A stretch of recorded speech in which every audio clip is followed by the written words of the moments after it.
नमस्कार मंडळी, खाताय ना, खायलाच पाहिजे. कारण मी तुमच्यासाठी घेऊन आले झणझणीत असा स्पेशल बांगडा फ्राय. चला तर त्यासाठी लागणारे साहित्य पाहूयात. 1 चमचा हळद, 1 चमचा लाल तिखट, कलरसाठी मी मसाला घेतलाय, चवीनुसार मीठ, आलं लसूण पेस्ट 1 चमचा, अर्धा लिंबू, कोटिंगसाठी मसाला घेतलाय, त्यात तांदळाचं पीठ, रवा आणि लाल तिखट आणि आपलं मेन बांगडा मासे. खायला अत्यंत टेस्टी लागतो हा मासा.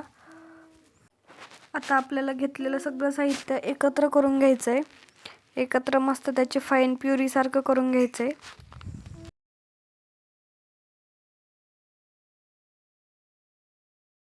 व्यवस्थित सगळं मिक्स झाल्यानंतर पाहिजे तसं प्रॉपर तुम्ही माशाला लावून घ्यायचं. माशाला व्यवस्थित त्या मसाल्याची कोटिंग करून घ्यायची. त्यानंतर कोटिंगसाठी तयार केलेल्या मसाल्यात ते तयार केलेले मासे कोट करून व्यवस्थित वरून दुसरा लेअर लावून घ्यायचं. व्हिडिओमध्ये दाखवल्याप्रमाणे.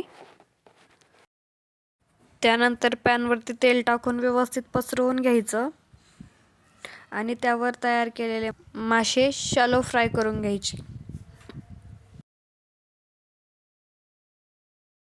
वरून गार्निशिंगसाठी कोथिंबीर टाकायची आणि खायला तयार आहे आपले बांगडा फ्राय. व्हिडिओ आवडला असल्यास लाईक, शेअर अँड सबस्क्राईब करायला विसरू नका. धन्यवाद.